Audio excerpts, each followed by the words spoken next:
안녕하세요. 7월 1일 금요일입니다. 7월 첫 거래일 하반기를 힘차게 출발하는가 싶었더니 역시나 힘없이 미끄러지는 장이었습니다. 결국엔 장중에 2300선도 깨지고 말았습니다. 오늘 증시 한번 살펴볼게요.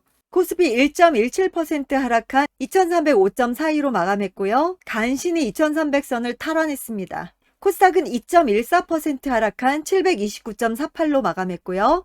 선물은 0.81% 하락한 304.95로 마감을 했습니다. 투자자 매매 동향을 보면요. 오늘도 역시나 코스피 코스닥에서 외국인과 기관의 강한 매도세가 있었고 개인이 홀로 그 매물을 받아냈습니다. 반면에 선물에서는 외국인이 강하게 매수를 했고 개인과 기관이 매도를 했습니다. 원달러 환율을 보면요. 오늘은 1.1원 하락한 1297.3원으로 마감했고요. 오늘장 특징을 보면요. 코스피가 장중에 2300선을 붕괴했습니다. 1년 8개월 만에 2200선을 기록했어요. 연준의 금리 인상 시 참고 지표인 근원 PCE 둔화에도 경기 침체 공포, 인플레 안정화 기대감이 상존하면서 미국 증시는 혼조세를 보였습니다. 그 영향으로 우리나라 역시 불안한 장세였고요. 어젯밤에 근원 PCE가 예상치를 하회하면서 조금은 안도하는 느낌이었는데 여전히 시장에서는 불안하게 작용을 하는 것 같습니다. 뉴욕 증시가 50년 내 최악의 상반기라고 하죠. 머리 희끗희끗하신 노년의 전문가분들도 이 최악의 상반기를 처음 겪는 거라고 합니다. 50년 만이라고 하니까요. 그런 역사적인 현장에 우리가 있는 거네요. 상반기 투자 성적표를 보면요. 기관이 가장 성적이 좋았고 그다음 외국인, 동학개미, 서학개미 순이었다고 합니다. 상반기 코스피는 21% 하락, 코스닥은 37% 하락을 했고요. 시총은 489조 원이 증발했다고 합니다. 상반기 주가 상승률 1위는 현대사료였고요. 813.46%로 폭등을 했다고 합니다. 하락장에도 현대사료, 한일사료, 휴림로봇 등이 고공행진을 했고요. 오늘 2차 전지주 약세는 계속됐습니다. SKI테크놀로지가 신저가를 경신했고요. 삼성전자, SK하이닉스 역시 또다시 장중 52주 신저가를 기록했습니다. 올 여름 전력 예비율이 5년 내 최저로 예상된다고 합니다. 태양광주가 강세를 보였고요. 손해보험사의 2분기 호실적 전망으로 보험주들이 강세를 보였습니다.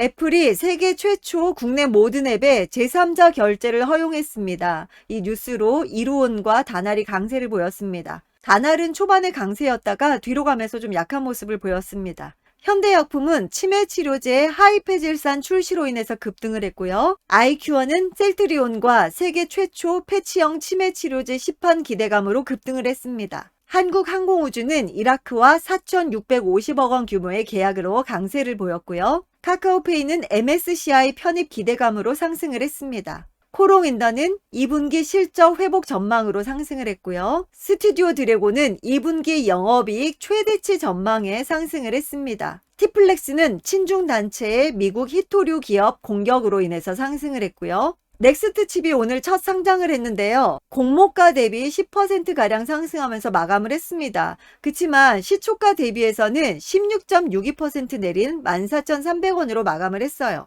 강하게 상승하다가 결국 음봉으로 마감을 했습니다. 엑세스바이오는 원숭이 두창 진단키트 개발로 상승을 했고요. PI 첨단 소재는 절대적 저평가 영역이라는 평가로 상승을 했습니다. LG 에너지 솔루션은 미국의 배터리 공장 투자 계획 재검토에 연일 하락을 했었는데요. 거기에 의무보호 예수 해제 우려로 인해서 약세를 보였습니다. 국제유가 하락으로 인해서 정유 관련주들이 약세를 보였습니다. 특히 SK이노베이션의 하락이 좀 깊었고요. S오일 역시 하락을 했습니다. CIS는 30일 예비 입찰의 불확실성으로 인해서 약세를 보였고요. FNF는 중국 소비 둔화에 따른 매출 감소 우려에 하락을 했습니다. 전문가들의 픽입니다. LG전자, 전장부품 사업부 흑자 전환이 예상되고 있고요. 2분기 실적 부진 전망으로 인해서 목표가 하향 리포트가 나왔는데도 소폭 상승을 했습니다. 현재 주가가 89,000원대였는데 하향한 목표 주가가 16만 원이었습니다. 하향했음에도 불구하고 목표가는 굉장히 높았죠. 큰 영향 없이 오히려 상승하는 모습을 보였습니다. 부진한 실적 주가는 선반영되었고 저가 매수 유입으로 보고 있습니다. 퍼가 5.5배고 PBR이 0.75배로 실적 대비 역사적 저평가 구간이라고 하네요. 주가는 고점에서 55%나 급락을 한 상태입니다. LG전자가 이렇게 긴 하락이 있었습니다. 5일선 위에서 반등하려는 모습을 보이고 있고요. 오늘은 1.81%로 거래를 마쳤습니다. 대덕전자, 인쇄회로 기판 및 연성 인쇄회로 기판 등을 전문적으로 제조 및 판매하는 업체고요. 삼성전자의 3나노 반도체 칩 양산 관련해 수혜주로 부각을 받고 있습니다. 향후 2년간 반도체 기판의 쇼티지는 지속될 것이라고 전망되고 있고요. 실적의 성장성까지 두 마리 토끼를 잡을 것이라는 기대감이 있습니다. 대덕전자가 이렇게 꾸준한 우상향의 모습을 보였습니다. 대덕전자 역시 하락을 면치 못했는데요. 오늘 마이너스 1%대로 하락하면서 거래를 마쳤습니다. 주가 흐름은 좋지 못하지만 실적 시즌을 대비해서 관심을 가져야 할 필요는 있어 보입니다. 대덕전자는 뭐니뭐니 해도 재무가 너무나 뛰어납니다. 영업이익률 15.49, ROE 21.37로 돈도 잘 벌고 있고요. 22년 추정치입니다. 퍼는 8.36, PBR 1.83으로 주가도 싸고요. 매출액도 꾸준히 증가하고 있고 특히나 순이익과 영업이익은 거의 3배 정도로 늘어나고 있습니다. 동국 SNC, 풍력 발전기의 핵심 품목인 윈드타워를 자체 기술로 생산하고 있고요. 육상풍력에서 해상풍력으로의 사업 확장에 대한 기대감이 있습니다. 글로벌 풍력 수요 확대에 따른 수혜도 받고 있고요. 동국 SNC가 그저께 이렇게 큰 거래량이 실리면서 장대 양봉이 나왔습니다. 어제 오늘 조정받았고요. 5일선 위에서 마이너스 2.7%대로 거래를 마쳤습니다. 외국인과 기관의 수급도 좋습니다. 저 이날 탈출을 하긴 했는데요. 지금 다시 조정 중이니까 태양광과 풍력은 계속해서 관심을 가져봐야 할 것 같습니다. 송원산업, 화학제품 제조, 가공 및 판매하는 업체고요. 1분기 영업이익이 230%나 증가를 했습니다. 2분기에도 후실적은 지속될 전망이고요. 22년 역대급 실적이 전망된다고 합니다. 고객사 NCC 증설에 따른 수혜도 기대가 되고 있고요. 이것도 메모해놔야겠네요. 1분기에 실적 영향으로 이렇게 큰 상승이 있었습니다. 다시 조정받았고요. 2분기에 또 실적이 어떻게 될지 실적에 따른 주가 흐름이 또 궁금해집니다. 기관이 연일 들어오고 있죠. 이렇게 되면 또 목표주가 상향 리포트가 나올 가능성이 많아 보이죠. BHI, 발전용, 제철용 산업설비를 설계, 생산하는 전문 업체고요. 원전과 LNG 사업을 하고 있습니다. 사용 후 핵연료 수송 및 저장 기술을 보유하고 있고요.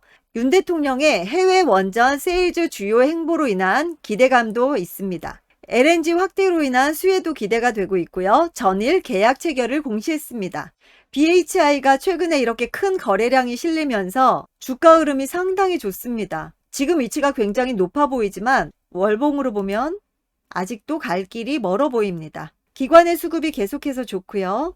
오늘도 목표 주가 상향 리포트는 없습니다. 요즘 계속해서 하향 리포트들만 잔뜩 나오고 있어요. 7월에 상장하는 기업들 일정 살펴보겠습니다. 영창케미칼은요, 초정밀 산업용 화학 소재 기업이고 포토레지스트 양산에 성공을 했다고 합니다. HPSP는 반도체 전공정 기업이고 세계 최초 어닐링 장비를 개발했다고 하네요. 실적 또한 꾸준한 오름세를 보이고 있다고 합니다. 두 기업들 청약 일정 살펴볼게요. 영창케미칼은 7월 4일에서 5일, 상장 예정일은 14일입니다. 확정 공모가는 18,600원이고요. 주관사는 하나금융투자입니다. HPSP는 6일에서 7일 청약을 하고 7월 중에 상장 예정입니다. 희망 공모가는 23,000원에서 25,000원이고요. 주관사는 NH투자증권입니다. 7월에 있는 미 증시 주요 일정 살펴보겠습니다. 아직까지 증시가 불안한 만큼 이 경제 지표들에 의해서 굉장히 민감하게 반응을 하기 때문에 당분간은 살펴봐야 할 것 같습니다. 6일에 FOMC 의사록이 있고요. 8일에 6월 고용지표가 있습니다. 13일에 6월 소비자 물가 CPI가 있죠. 이날이 아주 중요합니다. 그래서 13일까지 증시는 긴장하는 모습을 보일 거라고 하고요. 13일에서 16일 사이에 바이든의 중동 순방 일정이 있고요. 15일에 소매 판매 발표가 있습니다. 26일에서 27일은 7월 FOMC 회의가 있고요. 이날 또한 또 굉장히 중요하죠. 28일은 GDP 발표, 29일은 6월 개인 소비 지출 발표가 있습니다. 워낙에 경제 둔화에 대한 불안감이 있다 보니까 웬만큼 좋게 나오지 않고서는 증시에는 좋은 영향을 미치지 못하는 것 같습니다. 일정 참고하셔서 매매하는 데 도움이 되셨으면 좋겠습니다. 다음 주 전략입니다. 경기 침체와 인플레 피크아웃 불확실성은 지속될 전망이고요. 오늘 밤에 발표하는 미국의 ISM 제조업 지수에도 주목을 하자 하고요. 하락장에서도 오르는 업종이 있죠. 그런 업종들과 2분기 실적 개선주에 주목을 하자 하고요. 요즘 주가 흐름 좋은 방산, 원전, 신재생, 건설, 로봇, 전기차, 미디어 컨텐츠주들에 관심을 가져보자 하고요. 장마가 그치면서 오늘 또 굉장히 덥더라고요. 블랙아웃과 폭염의 우려가 있습니다. 여름 관련주가 부각을 받고 있고요. 아까 말씀드렸듯이 13일에 있을 미국의 CPI 발표까지는 관망 심리가 유효해 보입니다. 7월 첫 거래 하반기 시작하는 날 이렇게 좋지 않은 뉴스들로 시작을 하니까 벌써부터 걱정이 되고 암담해지는데요. 50년 만에 최악의 상반기를 겪으면서 나중에 라떼는 말이야 하고 경험담을 이야기할 때가 있을 텐데요. 단순한 경험담이 아닌 성공담이 될 수 있도록 포기하지 말고 조금만 더 힘내서 상승장을 준비했으면 좋겠습니다. 정말 어렵고 힘든 장이었는데요. 일주일간 고생 많으셨고요. 주말 동안 또 재충전해서 힘찬 모습으로 월요일에 만나 뵀으면 좋겠습니다. 영상 봐주셔서 감사하고요. 행복한 주말 보내세요. 안녕.